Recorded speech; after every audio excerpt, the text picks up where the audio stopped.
హరిహర స్వరూపము. శిష్యులారా, శివునకు కేశవునకు భేదము లేదు. హరిహరులిద్దరూ ఒక్కటే. ఆ విషయం చెప్పేందుకు ఒక కథ ఉన్నది. దాన్ని మీకు వివరిస్తాను, వినండి. పూర్వకాలములో క్షపుడు అనే మహారాజు రాజ్యం చేస్తున్నాడు.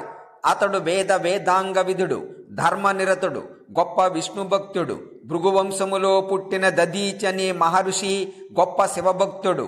అయితే రాజు మహర్షి తరచూ కలుసుకుని ఆధ్యాత్మిక విషయాలపై విచారించేవాళ్ళు. ఒకసారి మహారాజు దదీచి ఆశ్రమానికి వెళ్ళాడు. అప్పుడు ఆయనకు చిన్న సందేహం కలిగింది. దాంతో మునీంద్ర, ఈశ్వరుడు దిక్పాలకులలో ఒకడు. విష్ణువు సర్వవ్యాప్తి, లక్ష్మీపతి. మరి విష్ణువును కాదని భిక్షమెత్తుకునేవాడు, ఇల్లు వాకిలి లేనివాడు అయినా శివుడిని ఆరాధించటం వింతగా లేదా అన్నాడు. ఆ మాటలు విన్న మహర్షి, రాజా, భిక్షాటన అనేది సంప్రదాయము. ఇల్లు వాకిలి లేకపోవటమంటే భవబంధనాలు లేనట్లే. శ్మశానములో ఉంటాడు అంటే మరణానంతరము అందరూ అక్కడచే చేరతారు అని అర్థం. భస్మధారణ చేస్తాడు అంటే చివరకు మిగిలేది బూడిద అని అర్థం. ఈ విషయాలు తెలియకుండా శివుణ్ణి నిందించరాదు. అయినా కుబేరుడికి నవనిధులిచ్చిన శివుడు కాదా? వస్తు వాహనముల మీద భ్రాంతి పామరుడికే గాని పరమేశ్వరుడికి ఎందుకుంటుంది అన్నాడు. దాంతో రాజు కోపగించి మహర్షిని కత్తితో నరికి వెళ్ళిపోయాడు. దదీచి ఆఖరు క్షణములో తన తాత శుక్రాచార్యుని ప్రార్థించాడు. అతడు వచ్చి దదీచిని బ్రతికించి మృత సంజీవిని మంత్రాన్ని ఉపదేశించాడు. దదీచి మంత్రజపం చేశాడు. పరమేశ్వరుడు ప్రత్యక్షమై మహర్షి కోరినట్లుగా ఆత్మరక్షణకు త్రిశూలాన్ని, వజ్రదేశాన్ని, మృత్యువు లేని జీవితాన్ని ప్రసాదించాడు. దదీచి మహదానందించి రాజాస్థానానికి వెళ్ళాడు. అప్పుడు రాజు సభ తీర్చి ఉన్నాడు. మహర్షి కోపముతో రాజు కిరీటాన్ని ఒక్క తన్ను తన్నాడు. రాజు కూడా కోపించి తన ఆయుధముతో దదీచిని నరకబోయాడు. శూలం అడ్డుపెట్టాడు మహర్షి. నిండు సభలో అవమానం భరించలేని రాజు చేసేది లేక విష్ణువును ప్రార్థించాడు. మహర్షి శివుని ప్రార్థించాడు. శివకేశవులు ఇద్దరూ అక్కడ ప్రత్యక్షమయ్యారు. కేశవుడు రాజును చూసి, రాజా, బ్రహ్మతేజము ముందు క్షాత్రతేజము పనికిరాదు. దదీచి శివభక్తుడు. శివుడంటే ఎవరనుకున్నావు? నేనే శివుడు, శివుడే నేను. మా ఇద్దరికే భేదము లేదు. మద్భక్తా శంకర ద్వేషి మద్వేషే శంకర ప్రియ తావుభే నరకం యాతః యావచ్చంద్ర దివాకరే. నా భక్తుడు శివుని ద్వేషించిన, శివభక్తుడు నన్ను ద్వేషించిన వారికి సూర్య చంద్రులున్నంత కాలము నరక బాధలు తప్పవు అన్నాడు. శివుడు దదీచిని చూసి, మహర్షి, నువ్వు రాజును అవమానింపరాదు. నా విష్ణువు పృథివేపతి. విశ్వంసలేనివాడు రాజు కాడు. రాజు లేకపోతే ధర్మ నాశనము జరుగుతోంది. కాబట్టి మీరు ఇద్దరు హరిహరులకు భేదము లేదని గుర్తించి ఇది వరకటి వలె సఖ్యంగా ఉండండి చెప్పి అదృశ్యమైనారు. కాబట్టి శివకేశవులిద్దరికీ భేదము లేదు. వారిద్దరూ ఒకటే అంటూ శివపురాణములోని ప్రథమాశ్వాసము పూర్తి చేశాడు రత్నాకరుడు. తారకాసురుడు. గురుదేవా, తారకుడు ఎవరు? అతని జన్మమెట్టిది? ఏ విధముగా సంహరింపబడ్డాడో వివరించండి అన్నాడు నారాయణ భట్టు. చెప్పటం ప్రారంభించాడు రత్నాకరుడు. దితికశ్యపుల కుమారుడు వజ్రాంగుడు. హిరణ్యకశ్యప, హిరణ్యాక్షులు మరణించిన తరువాత దితి భర్త అయిన కశ్యపుని చేరి సపర్యలు చేసింది. ఆ పరిచర్యలకు సంతసించి కశ్యపుడు దితి ఏమి వరము కావాలో కోరుకోమన్నాడు. ఇంద్రుని జయింపగల కుమారుడు కావాలి అంది దితి. తదాస్తు అన్నాడు కశ్యపుడు. దితి గర్భవతి అయ్యింది. తనను చంపబోయేవాడు దితి గర్భాన పుట్టనున్నాడని తెలిసిన ఇంద్రుడు సమయం చూసి దితి అశుచిగా ఉన్నప్పుడు గర్భములోని పిండాన్ని ముక్కలుగా నరికేశాడు. ఆ పిండం 49 ముక్కలయ్యింది. దితి కోరిన మీద వారందరినీ బ్రతికించాడు ఇంద్రుడు. వారే మరుత్తులు. దేవతల పక్షాన యుద్ధం చేశారు. మరుత్తుల తరువాత మహాబలశాలి అయిన కుమారుని కోసం దితి పరమేష్ఠిని గూర్చి 10,000 సంవత్సరాలు తపస్సు చేసింది. దితి కశ్యపులకు బ్రహ్మదేవుని వరం వల్ల వజ్రకాయుడు జన్మించాడు. అతడి పేరే వజ్రాంగుడు. తన అన్నల చావుకు కారణము ఇంద్రుడిని తెలిసి అసురసేనలను సమాయత్తపరచి యుద్ధములో ఇంద్రుని ఓడించి బందీగా వించాడు. ఆ తరువాత బ్రహ్మదేవుడు చెప్పిన మీదట ఇంద్రుని చెర విడిపించాడు. ఆ తరువాత బ్రహ్మదేవుని ఆజ్ఞ మేరకు వరాంగి అనే కన్యని వివాహమాడాడు. కొంతకాలానికి వరాంగి దేవతలకు సింహ స్వప్నము వంటి కుమారుడు కావాలని అడిగింది. భార్య కోరిక తీరుస్తానన్నాడు వజ్రాంగుడు. వజ్రాంగుడు వరాంగిల కుమారుడే తారకాసురుడు. తారకుడు గర్భములో ఉండగానే దేవతలు అనేక దుశ్శకునాలు కనిపించాయి. భూమి కంపించింది. దిక్కులు యందు మంటలు రేగాయి. తోకచుక్కలు పొడిచినాయి. సుడుగాలులు రేగినాయి. చీకటి రాత్రులందు గుడ్లగోబులు అరిచినాయి. కుక్కలు నక్కలు మొరలు ఎత్తి అరిచినాయి. వజ్రాంగి కుమారుణ్ణి కన్నది. అతడికి తారకుడని పేరు పెట్టి అల్లారముద్దుగా పెంచారు తల్లిదండ్రులు. తల్లి కోరిక మీద తారకుడు బ్రహ్మను గూర్చి ఘోర తపస్సు చేశాడు. బ్రహ్మదేవుడు ప్రత్యక్షమై ఏమి వరము కావాలో కోరుకో అన్నాడు. చావు లేకుండా వరం కావాలన్నాడు తారకుడు. నాకు లేనిది నీకెలా ఇవ్వగలను? నేనే శాశ్వతము కాదు. కల్పము పూర్తి కాగానే నేను కూడా పరబ్రహ్మలో లీనమైపోతాను. కాబట్టి ఇంకేదైనా కోరుకోవలసింది అన్నాడు బ్రహ్మ. ఆలోచించాడు తారకుడు. సరే, నీ సృష్టిలో ఇంతవరకు ఉన్న ఏ ప్రాణి వల్ల నాకు మరణము లేకుండా వరమియ్యి అన్నాడు. తదాస్తు అన్నాడు బ్రహ్మ. వరబల గర్వముతో తారకుడు తిరిగి వచ్చాడు. అంతవరకు దిక్కు లేకుండా పోయిన అసురసేనంతటినీ ప్రోగు చేసి దేవతల మీద యుద్ధానికి వెళ్ళాడు. స్వర్గాధిపత్యాన్ని గెలిచాడు. దేవతలనందరినీ నానా బాధలు పెట్టసాగాడు. తపస్సు చేసుకునే మునులను ఋషులను హింసించాడు. ఒకటేమిటి, ధర్మాన్ని నాశనం చెయ్యటానికి కంకణం కట్టుకున్నాడు. తారకుని బాధలు పడలేక దేవతలందరూ పోయి బ్రహ్మదేవుని ప్రార్థించారు. తారకుని సంహరించటం నా వల్ల కాదు, విష్ణువు దగ్గరకు వెళ్ళండి అన్నాడు. విష్ణుమూర్తి దేవతల గోడు విని తారకుడికి ఇంతవరకు సృష్టిలో ఉన్న ఏ ప్రాణి వల్ల మరణం రాదు. కాబట్టి మనమంతా ఆ పరమేశ్వరుని వేడుకుందాం. ఆమె హిమవంతుని గర్భాన జన్మించి శివుణ్ణి వివాహం చేసుకోవాలి. వారికి పుట్టిన కుమారుని వల్లనే తారకాసుడు సంహారం జరగాలి అన్నాడు. దేవతలంతా హిమాలయాలకు వెళ్ళి పరమేశ్వరిని ప్రార్థించారు. చైత్రశుద్ధ నవమి శుక్రవారం ఆ దేవి వారికి ప్రత్యక్షమయ్యింది. ఆమెను తన ఇంట జన్మించమని ప్రార్థించాడు హిమవంతుడు. అందుకు ఒప్పుకున్నది పరమేశ్వరి. హిమవంతుని భార్య మేనక. ఇక్కడ మేనక అంటే అప్సరాంగని కాదు. దక్ష ప్రజాపతి కుమార్తెలలో స్వదా అనే ఆమెను పితృదేవతలకిచ్చి వివాహం చేశాడు. ఆమెకు 3 కుమార్తెలు, మేనక, ధన్య, కళావతి. వీరు అతులోక సౌందర్యవతులు. వీరి సందర్శనము సకల శుభదాయకము. వీరు లోకమాతల వలె గౌరవించబడతారు. ఒకసారి వీరు 3 లక్ష్మీనారాయణులతో ముచ్చటిస్తుండగా సనక సనందనాదులే తెంచారు. వారిని ఈ 3 కన్యలు సరిగా గౌరవించలేదని మహర్షులు కోపగించి మీరు భూలోకమున జన్మింతురుగాక అని శపించాడు.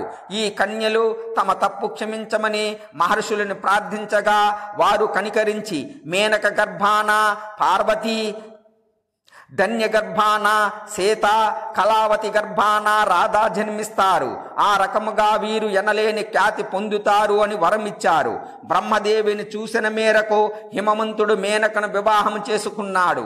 మేనక హిమవంతులకు ఒక కుమార్తె జన్మించింది. ఆమెకు పార్వతిని నామకరణం చేశారు తల్లిదండ్రులు. ఒకనాడు నారద మహర్షి హిమవంతుడు వద్దకు వచ్చాడు. అప్పుడు పార్వతి జాతకం చూపించి తన బిడ్డకు భర్త ఎవరో చెప్పమన్నది మేనక. నారదుడు ఆ జాతకం చూసి బిడ్డకు భర్త ఇంతవరకు పుట్టి ఉండలేదు, ఈమె చేతులు ఎప్పుడూ పైకెత్తబడే ఉంటాయి అన్నాడు. ఈ మాటలకు భయపడ్డ హిమవంతుడు మహర్షిని వివరణ కోరాడు. ఈ బిడ్డకు భర్త ఇంతవరకు పుట్టలేదు అంటే అతడికి జన్మంటూ లేదు. జనన మరణములు లేని పరమేశ్వరుడే ఈమె భర్త. చేతులు ఎల్లప్పుడూ పైకెత్తబడే ఉంటాయి అంటే ఈమెకు ఇవ్వటమే కానీ పుచ్చుకొనటం తెలియదు అని అర్థం చెబుతాడు నారదుడు. పార్వతీదేవి దినదిన ప్రవర్ధమానమయ్యింది. శివ పూజలు, శివారాధన, శివనామస్మరణ, శివ సంకీర్తనలే ఆమె నిత్యకృత్యాలు. నిరంతరము శివుని తప్ప అన్యుని తన మనస్సునందైనా తలవదు. ఆమెకు యుక్త వయసు వచ్చింది. తగిన సంబంధం చూడమని పురోహితులకు చెప్పాడు హిమవంతుడు. శివుని తప్ప ఇతరులను వివాహమాడనని ఖచ్చితంగా చెప్పేసింది పార్వతి. దక్షయజ్ఞ సమయములో యోగాగ్నిలో దగ్ధమైపోయింది సతీదేవి. భార్య వియోగముతో విరాగి అయిన ఈశ్వరుడు హిమాలయాలలో తపస్సు చేసుకుంటున్నాడు. ఇక్కడ పార్వతీదేవి శివుని గురించి తపస్సు మొదలుపెట్టింది. నిద్రహారాలు మానేసింది. కొంతకాలం ఆకులు అలములు తిన్నది. తరువాత వాటిని కూడా విసర్జించింది. కేవలము వాయుభక్షణ చేస్తున్నది. శివుడు కనికరించలేదు. ఇక ఇలా లాభం లేదు అనుకుని వేసవకాలములో చుట్టూ మంటలు పెట్టుకుని చలికాలములో పీక లోతు నీళ్ళల్లో మునిగి తపస్సు చేసింది. పరమేశ్వరుని చలింపచేయటానికి మన్మధుడు ప్రయత్నించాడు. సాధ్యం కాలేదు. చివరకు మన్మధుడు కూడా భస్మమైపోయాడు. దేవతలంతా వెళ్ళి ఈశ్వరుని పరిపరి విధాలా ధ్యానించి తారకాసుని వృత్తాంతమంతా వివరించి, దేవదేవా, నువ్వు పార్వతీదేవిని వివాహమాడాలి. మీకు పుట్టిన కుమారుడు తారకుని సంహరిస్తాడు. మా మొరాలించు అని వేడుకున్నారు. వారి కోరిక మన్నిస్తానన్నాడు శివుడు. ఒకరోజు బ్రహ్మచారిగా వేషం ధరించి పార్వతీ తపోవనానికి వచ్చాడు. వచ్చిన వాడు పార్వతీ సత్కరాలందుకుని ఆమెను పరీక్షించడం మొదలుపెట్టాడు. వటువు, ఎగుడు దిగుడు 3 కన్నులున్నవాడి మీద నీకు మక్కువ ఎందుకు? పార్వతి, 3వ కన్ను జ్ఞాననేత్రము. అతడు మహాజ్ఞాని. వటువు, భిక్షమెత్తుకు తిరిగే జంగం దేవర నిన్ను ఏమి సుఖపెడతాడు? పార్వతి, సిరి సంపదలు అశాశ్వతములు అని విరాగి అయిన మహానుభావుడు. వటువు, బూడిద పూసుకు తిరిగేవాడు కడు దరిద్రుడు కదా శివుడు. పార్వతి, కుబేరునికే నవనిధులు దానం చేసినవాడు దరిద్రుడెలా అవుతాడు? వటువు, కట్టబట్టలేనివాడు దిగంబరి. పార్వతి, దిక్కులే అంబరముగా గలవాడు ఆ పరమేశ్వరుడు. వటువు, పుట్టు పూర్వోత్తరాలు లేనివాడు తల్లిదండ్రులు ఎవరో తెలియదు. పార్వతి, అసలు పుట్టికే లేనివాడు సర్వలోకాలకు అతడే తండ్రి. అతనికి తల్లిదండ్రులు లేరు. ఈ విధముగా అనేక ప్రశ్నలు వేసి పార్వతి చెప్పిన సమాధానాలకు సంతృప్తి చెంది చివరకు ఆమెను వివాహమాడాడు. పార్వతీ పరమేశ్వరులకు కుమారస్వామి జన్మించాడు. అతన్ని దేవ సైన్యాధిపతిగా నియమించారు. దేవ సైన్యాన్ని వెంట పెట్టుకుని తారకునితో యుద్ధానికి వెళ్ళాడు కార్తికేయుడు. ఘోరమైన యుద్ధం జరిగింది. ఈ యుద్ధములో సత్యాయుద్ధముతో తారకాసుని సంహరించాడు. కుమారస్వామి అంటూ కుమారస్వామి జననము, తారకాసుర సంహారాన్ని గురించి శిష్యులకు వివరిస్తూ తృతీయ శ్వాసలను పూర్తి చేశాడు రత్నాకరుడు. కుమారస్వామి, గురువర్య, కుమారస్వామి చేతిలో తారకుడు మరణించాడు అన్నారు కదా. అసలు కుమారస్వామి వృత్తాంతం ఏమిటి? సన్మాతరుడు అంటే ఎవరు? కుమారస్వామికి ఎందరు భార్యలు? ఈ వివరాలన్నింటినీ మాకు తెలియచేయవలసింది అని అడిగాడు కృష్ణశర్మ. చెప్పటం ప్రారంభించాడు రత్నాకరుడు. సాక్షాత్తు పరమేశ్వరి హిమవంతుని కుమార్తెగా పుట్టి హైమవతి అనబడింది. పర్వతరాజు కుమార్తె కాబట్టే పార్వతి అనబడింది. శివ పార్వతుల వివాహం నిత్యమయ్యింది. ఆ వివాహానికి దేవతలు, యక్షులు, గంధర్వులు, కిన్నెరలు, సాధ్యులు, కింపురుషులు, అప్సరాంగణము అంతా విచ్చేసింది. వివాహానికి విచ్చేసిన వారందరూ యథావిధిగా చందన తాంబూలాది సత్కర్ములు అందుకుని ఎవరు స్థానములకు వారు వెళ్ళిపోయారు. ఆ తరువాత నందీశ్వరుడు పార్వతీదేవిని చూసి, అమ్మా, ఇంతకాలము కఠోరమైన నియమాలతో తపస్సు చేసి ఉన్నావు కాబట్టి శరీరము బాగా అలసిపోయి ఉంటోంది. అందులోనూ వివాహ వేడుకలు, అందుచేత మీరు కొంచెం విశ్రాంతి తీసుకోండి. వెండి కొండ మీద నవరత్నములు తాపడము చేసిన పడక గది మీ కోసము ఎదురు చూస్తుంది అన్నాడు. ఆ మాటలు విన్నదే తడవుగా పార్వతీ పరమేశ్వరులు పడక గది ప్రవేశించారు. ఆ గది చాలా అందముగా అలంకరించబడింది. నందీశ్వరుడు అత్యంత శ్రద్ధాశక్తులతో దాన్ని అలంకరించాడు. ఆ గది సర్వాలంకార శోభితమై అలరారుతున్నది. పన్నీటి గుమగుమలు, కస్తూరి మొదలైన పరిమళ ద్రవ్యములు, సువాసనలు వెదజల్లుతున్నాయి. నవరత్నాలతో రంగవల్లులు తీర్చిదిద్దారు. అందమైన చిత్రాలు వేశారు. సువాసనలు వెదజల్లే మల్లె, జాజి, సంపెంగ ఇత్యాది పూలతో అలంకరించారు. ఆ గది మధ్యలో హంసతూలికా తల్పము, దానిపైన పూల పాన్పు. ఇంత ఎందుకు? అందులో ప్రవేశించిన వాడు విరాగి అయినప్పటికే మరుక్షణములో సరాగి కావలసినదే, శృంగారానుభూతి కలిగి తీరవలసినదే. పార్వతీ పరమేశ్వరులు ఆ గదిలో ప్రవేశించారు. కేళీ మందిరము దరిదాపులకు కూడా ఎవ్వరినీ రానివ్వద్దని శాసించాడు శంకరుడు. శివుని ఆజ్ఞను శిరసావహించాడు నందీశ్వరుడు. రాజహంసలు మానస సరోవరములో ప్రవేశించినట్లుగా శయ్యామందిరములో ప్రవేశించారు. మన్మథ క్రీడలతో తేలియాడుతున్నారు. రోజులు, నెలలు, సంవత్సరాలు, యుగాలు గడిచిపోతున్నాయి. కానీ వారికి మాత్రం కాలమంతా క్షణములు జరిగినట్లు ఉన్నది. తారకాసురుడు దేవతలను ముప్పు తిప్పలు పెడుతున్నాడు. చివరకు దేవతలకు త్రాగటానికి నీరు కూడా లేకుండా చేశాడు. ఆ బాధ భరించలేని దేవతలు బ్రహ్మ వద్దకు పోయి, పరమేశ్వరి, రాక్షసులు తపస్సు చేస్తున్నారు. వారు కోరిన కోరికలు నీవు తీరుస్తున్నావు. ఆ వరబలముతో వారు దేవతలైన మమ్ములను నానాహింసలు పెడుతున్నారు. మేము తారకుని బాధలు పడలేకుండా ఉన్నాము. ఏ రకంగానైనా సరే మమ్మల్ని రక్షించవలసింది అని వేడుకున్నారు. బ్రహ్మ దేవతలను చూసి, పుణ్యాత్ములారా, నీ బాధలను నేను అర్థం చేసుకోగలను. తపస్సు చేసిన వాడికి వరము ఇవ్వకుండా ఉండటం కాని పని. నేను ప్రత్యక్షం కాలేదనుకో, ఆ తపస్వి ఇంకా ఘోరమైన తపస్సు చేస్తాడు. ఆ వేడికి లోకాలన్నీ బూడిద అయిపోతాయి. కాబట్టి లోకాలు రక్షించటానికైనా సరే నేను ఆ తపస్వికి ప్రత్యక్షం కావాలి. ఇప్పుడు తారకుడు లోక కంటకుడైనాడు. అతన్ని సంహరించే మార్గం విష్ణుమూర్తే చెప్పాలి. మనమందరము కలిసి శ్రీహరి వద్దకు వెళదాము రండి అన్నాడు. బ్రహ్మదేవుడు ముందు నడవగా అష్టదిక్పాలకులు, 33 కోట్ల మంది దేవతలు, మహర్షులు, మునీశ్వరులు అందరూ ఆ శ్రీహరి సందర్శనార్థము వైకుంఠానికి బయలుదేరారు. వైకుంఠ ద్వారము సమీపించగానే ఆపద్బాంధవ, వైకుంఠవాస, శరణు శరణు అంటూ ఆర్తనాదాలు చేశారు. విన్నాడు విష్ణువు. పరిస్థితి అర్థమయ్యింది. తారకుని బారి నుండి రక్షించమని అడుగుతున్నారు. అప్పుడు శ్రీ మహావిష్ణువు, దేవతలారా, పార్వతీ పరమేశ్వరులు ఏకాంత మందిరములో ఉన్నారు. ఇప్పుడు శివుని వీర్యము వలన ఉదయించే కుమారుడే తారకుని సంహరించగలడు. 1000 దివ్య సంవత్సరములు జరిగితే గాని శివునికి వీర్యస్ఖలనము కాదు. అయితే అంతవరకు వేచి ఉండటం చాలా కష్టమని పని. అయితే దీనికి ఒక మార్గం ఉన్నది. పరమేశ్వరుని వీర్యము పార్వతీదేవి గర్భమున పతనము కాకుండా నిరోధించండి. అప్పుడు మీ పని తేలికవుతోంది. అయితే స్త్రీ పురుషుల కామ వ్యాపారములో ఉన్నప్పుడు వారికి అంతరాయము కలిగించడం అనేది నీచాతి నీచమైన పని. దానివల్ల మహాపాపము కూడా వస్తోంది. దీనికి చిన్న కథ చెబుతాను, వినండి. పూర్వకాలములో దేవేంద్రుడు ఒకసారి తన నందానోద్యానవనములో రంభతో కామకేలి విలాసాలలో ఉన్నాడు. అదే సమయములో దుర్వాస మహర్షి ఇంద్రుని దర్శనార్థమై స్వర్గానికి వచ్చాడు. వచ్చిన మహర్షి ఉద్యానవనములో రంభ, ఇంద్రులను చూశాడు. ఇటువంటి సమయములో చూసినా చూడనట్లుగా వెనక్కి వెళ్ళిపోవాలి. కానీ ఓర్వాసుడు వారి దగ్గరకు పోయి నుంచున్నాడు. ఇంద్రుని బాహువులను వదిలించుకుని రంభ వెళ్ళి దూరంగా నుంచుంది. ఈ రకముగా వారి కలాపాలకు విఘ్నము జరిగింది. ఈ పాపము దుర్వాసుడికి తలిగింది. అతడి భార్య 1000 సంవత్సరాలు జబ్బు చేసి మంచమెక్కింది. అప్పుడు దుర్వాసుడు చండికనే ఇంకొక స్త్రీని వివాహమాడాడు. కానీ ఈ పాపపు మహత్యం వల్ల ఆమెతో కూడా కాపరం చెయ్యలేకపోయాడు. కాబట్టి ఈ విషయంలో చాలా జాగ్రత్తగా వ్యవహరించండి అన్నాడు.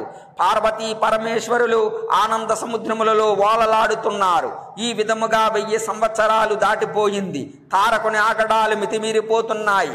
లోకాలు గడగడలాడిపోతున్నాయి. ముల్లోకవాసులు ఈ ముప్పును భరించలేక పరుగున పరమేశ్వరి దగ్గరకు పోయి అతనితో సహా శ్రీహరి కాళ్ళ మీద పడ్డారు. విష్ణుమూర్తి బ్రహ్మదేవునితో సహా దేవతలందరినీ వెంట పెట్టుకుని కైలాసం వెళ్ళాడు. యథాప్రకారము పార్వతీ పరమేశ్వరులు మన్మథ సామ్రాజ్యాన్ని ఏలుతున్నారు. బయట నందీశ్వరుడు కాపలా ఉన్నాడు. విష్ణుమూర్తి నందీశ్వరుని చూసి పరమేశ్వరునితో అత్యవసరమైన పని ఉన్నది, లోపలికి వెడతాము అన్నాడు. లోపలికి వెళ్ళటానికి చీమను కూడా అనుమతించవద్దని పరమేశ్వరుని ఆజ్ఞ అన్నాడు నందీశ్వరుడు. లక్ష్మీకాంతుడు తనతో వచ్చిన దేవతలతో, దేవతలారా శివుని ఆజ్ఞను ధిక్కరించటానికి లేదు, అలా అని మనం వెనక్కి తిరిగి వెళ్ళటానికి అంతకన్నా లేదు. కాబట్టి యుక్తియుక్తముగా ఒక పని చేద్దాము. ఒక శివలింగాన్ని మట్టితో తయారు చేసి దానికి అభిషేకములు చేసి బిల్వదళాలతోనూ తుమ్ము పూలతోనూ పూజలు చేసి ధూప దీప నైవేద్యములు సమర్పిద్దాము. అప్పుడు భక్తవత్సలుడైన శంకరుడే మన ముందు ప్రత్యక్షమవుతాడు అన్నాడు. విష్ణువు చెప్పినదే తడబగా దేవతలందరూ మట్టితో తలా ఒక శివలింగాన్ని తయారు చేసి దానిని తమ అరచేతులలో ఉంచుకుని యథావిధిగా అర్చించారు. ధూపదీప నైవేద్యములనిచ్చి మంగళహారతులు సమర్పించారు. శంకర భక్తవ శంకర పాహి పాహి రక్షమామంటూ నినాదాలు చేశారు. భక్తవ శంకరుడైన పరమేశ్వరుడు దేవతల భక్తి ప్రపత్తులకు సంతసించి పార్వతిని వదిలి వారు ముందు ప్రత్యక్షమై, దేవతలారా మీరు వచ్చిన పని ఏమి అన్నాడు.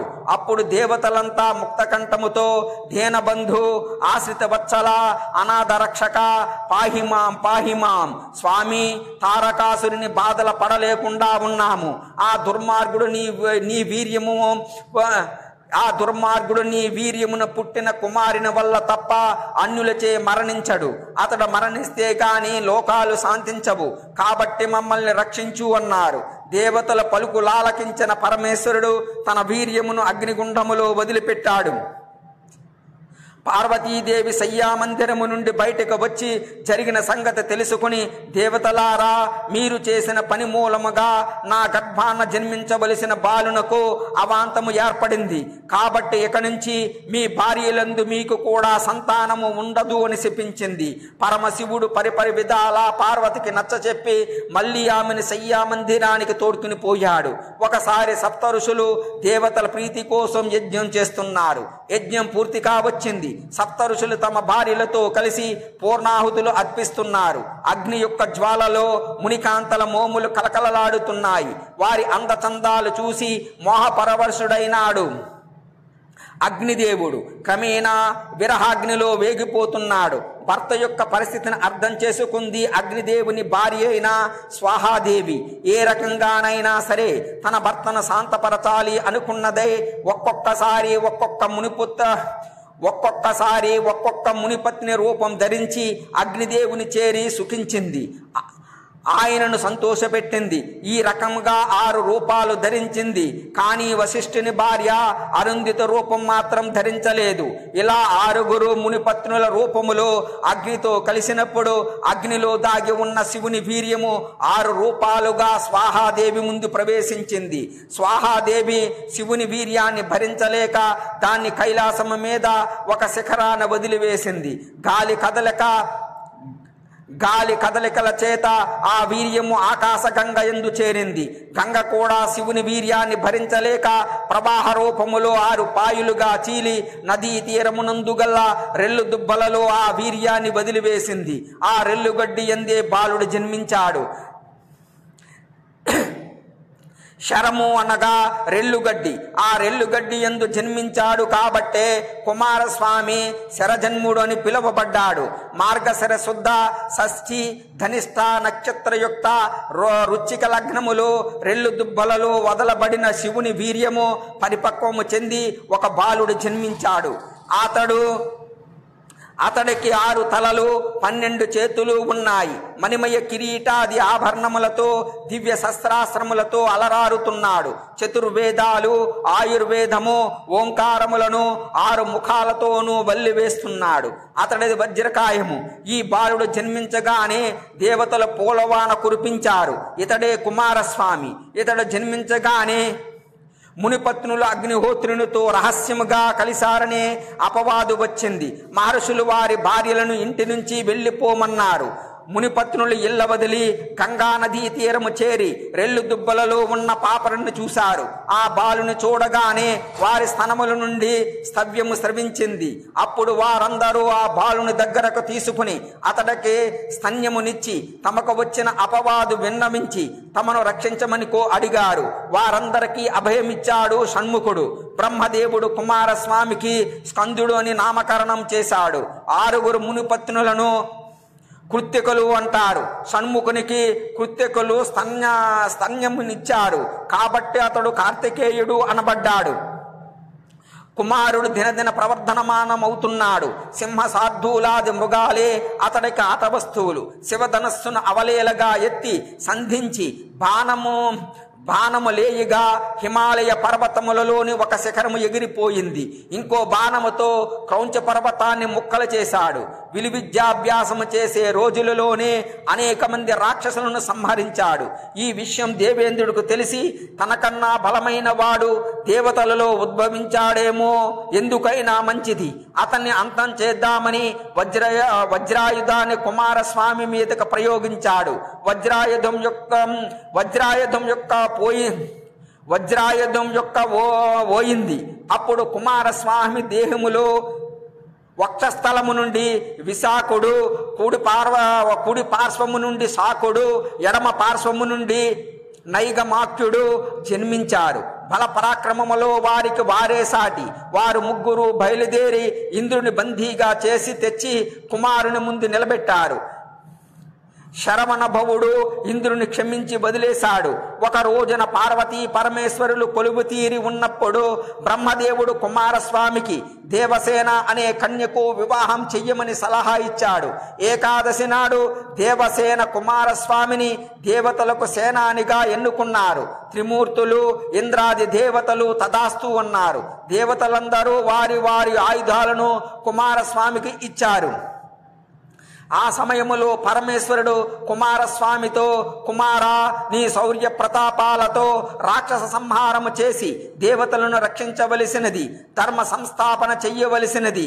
తారకుడు నరబల గర్భముతో విర్రవీగుతున్నాడు, అతడిని సంహరించి దేవతలకు శుభము చేకూర్చవలసింది అన్నాడు. దేవ సైన్యాన్ని వెంటబెట్టుకుని తారకుడు నివసించే శోణితపురము పైకి దండయాత్రకు బయలుదేరాడు షణ్ముఖుడు. రణభేరులు మ్రోగినాయి. భేరి భాంకారాలకు దిక్కులు పిక్కటిల్లినాయి. రాక్షసుల గుండులు అదిరిపోయినాయి. శోణితపురాన్ని ముట్టడించారు దేవతలు. ధర్మ పద్ధతి ప్రకారం విశాఖుడిని రాయభారం పంపారు. విశాఖుడు తారకాసురుని సభకు వెళ్ళి, దానవేంద్ర, నువ్వు లోకములో దేవతలను ఓడించావు, ధర్మాన్ని నాశనం చేశావు. అది చాలదన్నట్లు దేవతలను, మునులను, సాధు పొంగవులను నానా బాధలో పెడుతున్నావు. నీకు ఇది తగదు. ఇంతవరకు జరిగిన దాన్ని వదిలేయి. ఇక నువ్వు పాతాళానికి వెళ్ళి భోగవతి పురాన్ని ఏలుకో. స్వర్గాన్ని దేవతలకు అప్పగించు, లేదా నీ వంశం నాశనం జరుగుతోంది. షణ్ముఖుడు నిన్ను సంహరించటానికి సిద్ధముగా ఉన్నాడు అని చెప్పాడు. ఆ మాటలు విన్న తారకాసురుడికి ఒక ప్రక్క నవ్వు, ఇంకొక ప్రక్క కోపము వచ్చినాయి. అతడు విశాఖుడితో, ఔరా, నిన్నగాక మొన్న పుట్టిన షణ్ముఖుని చూసుకున్న దేవతలకింత మిడిసిపాటు అనుకుని మంత్రి మండలిని సలహా అడిగాడు. వారు, రాజా, తమ దాటికి తట్టుకోలేక దేవతలు తలొక దిక్కుకో పరిగెత్తారు. అటువంటి వారికి భయపడి మనం పాతాళానికి పోవటమా? తమరు అనుజ్ఞ ఇవ్వండి. రాక్షస సేనలు దేవతల మీద విరుచుకు పడతాయి అన్నారు. తారకుడికి మంత్రుల సలహా నచ్చింది. మరుసటి రోజు రణరంగములో కలుద్దామని దేవతలు సమాధానం పంపాడు తారకుడు. మర్నాడు తెల్లవారయ్యింది. దేవదానవ సైన్యాలు రణరంగములో ఎదురుగా నిలిచినాయి. కుమారస్వామి సైన్యానికి శిరోభాగాన ఉన్నాడు. దిక్పాలకులు పార్శ్వభాగాల యందున్నారు. ఈ రకముగా వ్యూహం నిర్మించారు. తారకుడు దేవతలకు దీటుగా పద్మవ్యూహము నిర్మించాడు. దాని మధ్యన తారకుడు పార్శ్వముల యందు బాణాసురుడు, ప్రలంబాసురుడు నిలిచారు. దేవదానవ సంగ్రామం మొదలయ్యింది. యుద్ధ భూములో విరిగిపోయిన రథాలు, శరీర భాగాలు తెగిన యోధులు, తలల తెగిన సైనికుల ఆయుధాలకు బలైపోయిన ఏనుగులు, గుర్రాలు, రక్తం కాలువలు కట్టి ప్రవహిస్తూ ప్రవహిస్తున్నది. భయంకరముగా ఉన్నది పరిస్థితి. తారకుడు విజృంభించాడు. అతడి దెబ్బకు ఆగలేని దేవతలు కుమారస్వామిని శరణు కోరారు. కుమారస్వామి దేవ సైన్యానికి ధైర్యం చెబుతున్నాడు. వారిలో ఉత్సాహం రేపుతున్నాడు. యుద్ధానికి పురుకొల్పుతున్నాడు. ప్రలంబాసురుడు కుమారస్వామితోనూ, తారకుడు వీరభద్రునితోనూ, దంబుడు అగ్నితోనూ, జంబాసురుడు శమనునితోనూ, అతిబలుడు ఈశ్వరునితోనూ, సంబాసురుడు కుబేరునితోనూ, కుంభకుంజరాసురులు సూర్యచంద్రులతోనూ యుద్ధానికి తలపడ్డారు. వారి మధ్య భయంకరమైన యుద్ధం జరిగింది. ఆ మరునాటి ఉదయం తారకాసురుడు చక్రవ్యూహాన్ని పన్నాడు. షణ్ముఖుడు పద్మవ్యూహాన్ని పన్నాడు. కుమారస్వామి మహాపాశుపతాస్త్రాన్ని ప్రయోగించాడు. అది కనిపించిన దానవ వీరులందరినీ భస్మం చేస్తుంది. రాక్షసులు పారిపోయి సముద్రములో దాక్కున్నారు. పాశుపతము తిరిగి వచ్చేసింది. నారాయణాస్త్రము, పాశుపతాస్త్రములు పారిపోయే వారిని సంహరించవు. ఈ రకముగా రణభూమి నుంచి పారిపోయి ప్రాణాలు దక్కించుకున్నాడు తారకాసురుడు. తారకాసురుడు యుద్ధ భూమి నుండి ఇంటికి పారిపోయాడు. ఇదివరకెప్పుడు ఇలాంటి పరాభవాన్ని చూడలేదు. కోపముతో ఊగిపోయాడు. కానీ చేసేది ఏమీ లేదు. శివలింగాన్ని ప్రతిష్ఠించి నియమనిష్టలతో పూజించాడు. పంచాక్షరి మంత్రాన్ని జపించాడు. ఇప్పుడు శత్రు సంహారం కావాలి. అందుకని నువ్వులు, జిల్లేడు పూలతో పార్థివలింగాన్ని అర్చించాడు. తారకుని అర్చనలు అందుకున్నాడు శివుడు. ప్రసన్నుడైనాడు. తారకుని ఎదుట ప్రత్యక్షమైన శివుడు తారక బ్రహ్మదేవుని అర్చించి ఏ వరములు పొందావో అవన్నీ సఫలీకృతము కాబోతున్నాయి. నువ్వు కోరుకున్న విధముగానే మరణం ఆసన్నమవుతోంది. కర్మఫలము తప్పింప సాధ్యము కాదు. అయినప్పటికీ పార్థివలింగాన్ని అర్చించావు కాబట్టి నీకు శాశ్వత కైవల్యము ప్రసాదిస్తున్నాను అన్నాడు. ఆ మాటలు విన్న తారకుడు, దేవదేవా, నీ సంకల్పము ఏ విధముగా ఉంటే ఆ విధముగానే జరగనివ్వు. నేను చాలా కాలం రాజ్యం చేశాను. ముల్లోకాలను ఏలాను. నేను పొందని భాగ్యము గాని, అనుభవించిన సుఖము కానీ లేవు. తీరని కోరికలు అసలే లేవు. అయినప్పటికీ నాదొక చిన్న విన్నపము. నా మెడలో వ్రేలాడుతున్న ఈ శివలింగము నా కంఠములో ఊపిరి ఉన్నంత వరకు నిత్య పూజలందుకున్నది. నా తదనంతరము కూడా ఈ లింగము శాశ్వత పూజలందుకునేలా వరమియ్యవలసింది అన్నాడు. తదాస్తు అన్నాడు శివుడు. మర్నాడు ఉదయం దేవదానవులు యుద్ధానికి తలపడ్డారు. సేనలు విజృంభించినాయి. తారకుడు షణ్ముఖుని ఎదిరించి, ఓరి బాలక, 33 కోట్ల మంది దేవతలు కూడా నా ముందు నిలవలేకపోయారు. ఇక నువ్వెంత?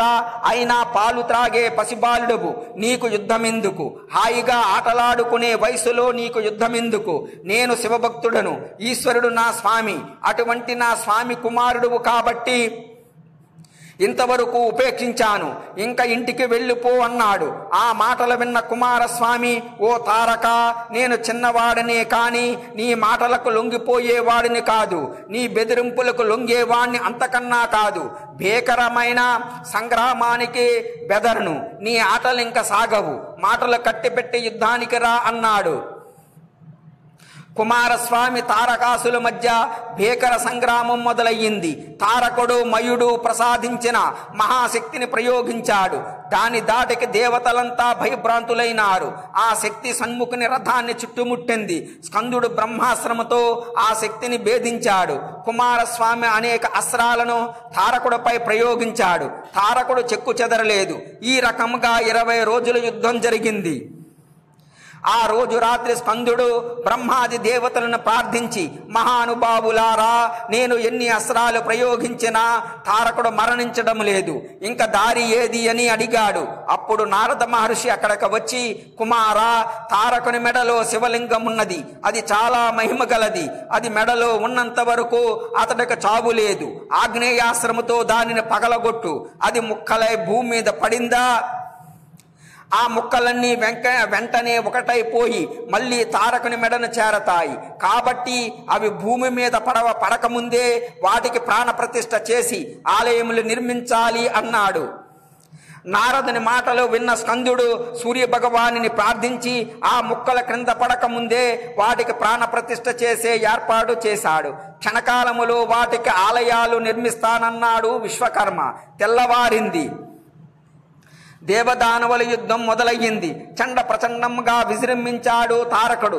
దేవతలు అతడి పరాక్రమాన్ని చూసి విస్తుబోయారు, భయపడి పారిపోయారు. కుమారస్వామి ఆగ్నేయాస్త్రముతో తారకుని మెడలోని శివలింగాన్ని ఛేదించాడు. అది 5 ముక్కలై 5 చోట్ల పడింది.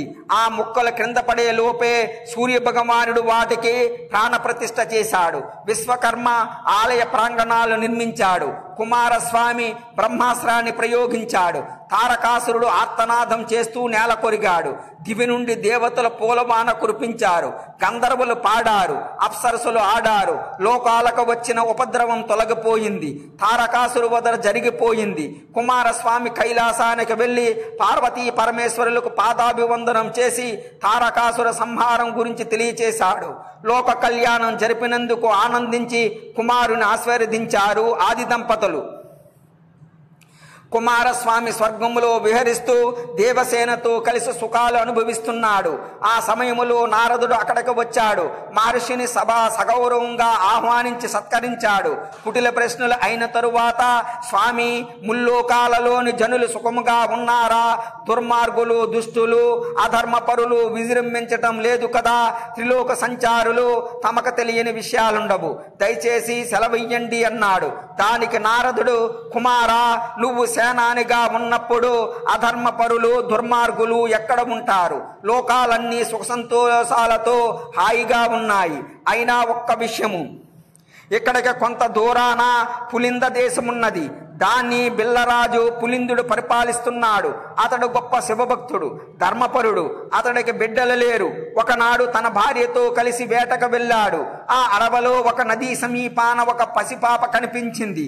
ఆ నదీ తీరములో శివుడు అని ఒక మహర్షి తపస్సు చేసుకుంటున్నాడు. ఒక రోజున ఆయన ధ్యానములో నుంచి కనులు తెరిచేసరికి 2 జింకలు గాఢానురాగముతో మైథున క్రియలో ఉన్నాయి. వాటిని చూసిన మరుక్షణమే మహర్షి మనస్సు చలించింది. రేహ పతనమయ్యింది. అతని వీర్యము గడ్డి మీద పడింది. ఆ గడ్డిని ఆడజింక తిన్నది. ఆ ప్రభావము చేత జింక ఒక పాపను ప్రసవించి అరణ్యములోకి వెళ్ళిపోయింది. బిల్లరాజు దంపతులకు ఆ పసిపాప ఒంటరిగా కనిపించింది. శివుని వరప్రసాదముగా భావించి ఆ బాలికను తెచ్చి పెంచుకున్నాడు బిల్లరాజు పులిందుడు. ఆ బాలికకు శ్రీవల్లి అని నామకరణము చేశాడు. ఆమె అందాల రాశి, అపరంజి బొమ్మ. ఆమె నీకు తగిన జోడు అన్నాడు. ఆ మాటలు వినగానే కుమారస్వామి మనసు వికలమయ్యింది. శ్రీమల్లి ఎంత అందగత్తే కాకపోతే నారదముని ఆమెను గురించి చెబుతాడు. ఆమెను చూడాలి. ఆమెను వివాహం ఆడటానికి తల్లిదండ్రులు దేవసేన ఒప్పుకుంటారా? పరిపరి విధాలా ఆలోచిస్తున్నాడు. నారదుడు పులింద దేశం చేరాడు. పులిందుడు మహర్షికి స్వాగతం పలికి తన కుమార్తెను చూపి తగిన వరుని చెప్పమన్నాడు. నారదుడు కొంచెం ఆలోచించి, బ్రహ్మదేవుడు నీ కుమార్తె శ్రీవల్లికి తగిన భర్త ఆది దంపతులకు కుమారుడైన కుమారస్వామి అని చెప్పాడు అని వివరించాడు. ఆ మాటలు విన్న శ్రీవల్లి కూడా దేవసేనాని తనను వివాహం ఆడతాడా? ఆది దంపతులు తనను కోడలుగా చేసుకోవటానికి ఒప్పుకుంటారా? ఇత్యాది ఆలోచనలతో కాలం గడుపుతోంది. ఒకరోజు అనుకోకుండా కొత్త ప్రదేశానికి వెళ్ళాడు కుమారస్వామి. అది పులిందపురము, ఉద్యానవనము. ఆ సమయములో రాజకుమారే చెల్లులతో కలిసి వనవిహారం చేస్తున్నది. ఆ ముగ్ధ మోహనాకారిని చూశాడు కుమారస్వామి. ఇక భరించలేకపోయాడు. తనను తాను పరిచయం చేసుకుని వల్లిని వివాహం ఆడతానని చెప్పాడు. చెల్లికత్తెలు ఈ విషయం రాజపులిందుడికి నివేదించారు. పులిందుడు మంత్రి సామంతులతో, పురోహితులతో, ముత్తైదువులతో విచ్చేసి కుమారస్వామిని రాజమందిరానికి తోడ్కిని పోయారు. పార్వతీ పరమేశ్వరులకు వర్తమానం వెళ్ళింది. వల్లి పరిణయం నిశ్చయమయ్యింది. పులింద దేశమంతా కోలాహలముగా ఉంది. నగరానంతటిని అలంకరించారు. శోభాయమానముగా తీర్చిదిద్దారు. రంగవల్లులు దిద్దారు. మంగళ తోరణాలు కట్టారు. నగరం అంతా సందడే. ముక్కోటి దేవతలు వచ్చారు. దేవ, గంధర్వ, యక్ష, కిన్నెర, కింపురుష, సిద్ధ, సాధ్య గణాలన్నీ విచ్చేశాయి. కుమారస్వామి పాదాలు కడిగి కన్యాదానం చేశాడు పులిందుడు. నవదంపతులను దేవతలు దీవించారు. గంధర్వులు పాడారు.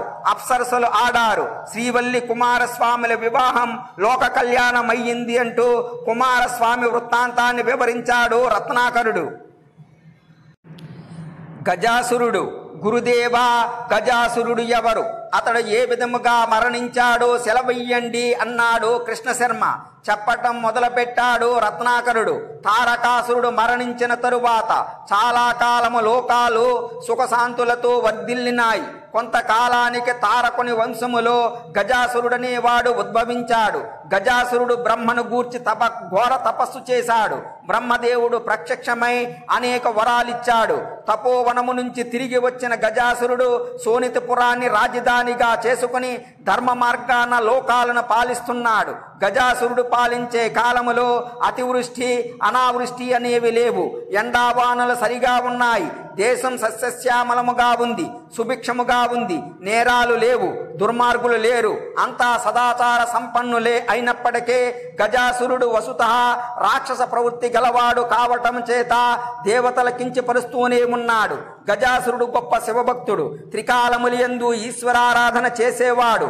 ఒక రోజున అసురేంద్రుడు మంత్రి సామంత దండ నాయకులతో సభ తీర్చి ఉన్నాడు. సభలోకి నారద మునీంద్రుడు వచ్చాడు.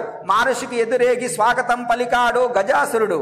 ఉచితాసనాసీనుని చేసి సత్కరించాడు. కుశల ప్రశ్నలు అయిన తరువాత నారద మునీంద్ర, త్రిలోక సంచారివి కదా, ముల్లోకాలలోనూ ప్రజలు ఎలా ఉన్నారు, విశేషాలు ఏమిటి అన్నాడు. దానికి నారద మహర్షి, దానవేంద్ర, నీ పాలనలో ముల్లోకాల ప్రజలు సుఖముగా ఉన్నారు, దేశం సుభిక్షముగా ఉంది. కాకపోతే నాకు మాత్రం ఒక్క చిన్న లోటు కనిపిస్తున్నది అన్నాడు. లోట ఏమది మునీంద్ర, సెలవయ్యండి, తక్షణమే దాన్ని భర్తీ చేస్తాను అన్నాడు రాక్షసరాజు. ఏమీ లేదు రాక్షసరాజా, ముల్లోకాలలోనూ నిన్ను మించిన శివభక్తుడు ఎవరూ లేరు. నిరంతరము త్రికాలములందు శివ పూజ చేస్తూనే ఉన్నావు. మరి నువ్వు పూజించే శివుడు కైలాసములోను, నువ్వు భూలోకములో శోణితపురములోను ఉండటమా అంతగా బాగున్నట్టు లేదు. నాకు మాత్రం ఇది కొంచెం అసౌకర్యముగా ఉన్నట్లుంది. కాబట్టి నువ్వు చంద్రమౌళీశ్వరుని మెప్పించి నీ హృదయ మందిరములో ప్రతిష్ఠించుకున్నట్లయితే నీకు కూడా ఆయనను పూజించటానికి వీలవుతుంది. భూత భవిష్యత్ వర్తమానాలలో కూడా నిన్ను మించిన శివభక్తుడు కానీ శివ పూజా ధురంధరుడు కానీ ఎవరూ లేరు. అందుచేత హరుడు కూడా నీ కోరిక కాదనడు. శంకరుడు గనక నీ హృదయ మందిరములో ప్రతిష్ఠింపబడినట్లయితే దేవతలు కూడా చేతులు కట్టుకుని తలలు వంచుకుని నీ ముందు నిలుచుంటారు. అది ఎంత గొప్ప భాగ్యమో! దానవ సార్వభౌమ, ఇప్పటికే నీ యశచంద్రికలు 14 లోకాలయందు వ్యాపించినాయి. ఈశ్వరుడు గనక నీ హృదయ స్థానములో ప్రతిష్ఠింపబడినట్లయితే ఆ చంద్రార్కము నీ పేరు నిలిచిపోతుంది అన్నాడు నారదుడు. నారదుని మాటలో గజాసురుని చెవులలో దూరినాయి, తలకు ఎక్కినాయి. మహర్షి చెప్పినది నిజమే. ఈశ్వరుని గనక తన హృదయములో ఉంచగలిగితే తనకు తిరుగులేదు. మృత్యువు కూడా తన జోలికి రాదు. తను అజరామరుడవుతాడు. ఈ విధముగా ఆలోచించి పరమేశ్వరుని నియమనిష్టలతో అర్చించడం మొదలుపెట్టాడు. గజాసురుని భక్తికి మెచ్చి పరమేశ్వరుడు ప్రత్యక్షమై ఏం వరము కావాలో కోరుకో అన్నాడు. అప్పుడు గజాసురుడు, దేవదేవా పరత్పర అనాథ రక్షక, నన్ను కరుణించు స్వామి, నీ సన్నిధే నాకు పెన్నిది. నిన్ను వదిలి ఒక్క క్షణము కూడా ఉండలేను. భక్తుడు ఒకచోట, భగవంతుడు ఒకచోట ఉండటం అనేది ధర్మము కాదు కదా ప్రభు. అందుచేత అఖిలాండ కోటి బ్రహ్మాండ నాయకుడు, ఆది మధ్యాంతరహితుడు అయిన నువ్వు సర్వకాల సర్వావస్థలయందు నా హృదయములోనే నివసించాలి. ఇదే నా విన్నపము అన్నాడు. ఆ మాటలకు శివుడు సరే అని పార్థివలింగాన్ని రూపము దాల్చి గజాసురుని హృదయములోకి ప్రవేశించాడు. జగాలనేలే పరమేశ్వరుడు తన హృదయ మందిరములో నివాసమున్నాడు. తనకన్నా అదృష్టవంతుడు ఇంకొకడు లేడు. రాక్షసరాజు ఆనందానికి హద్దులు లేవు. కైలాసములో శివుడు కనిపించలేదు. ఈశ్వరుడు ఎక్కడికి వెళ్ళాడో తెలియక కైలాసవాసులు కంపించిపోయారు. రుద్రఘణాలు నలుమూలలా వెతకడం మొదలుపెట్టినాయి.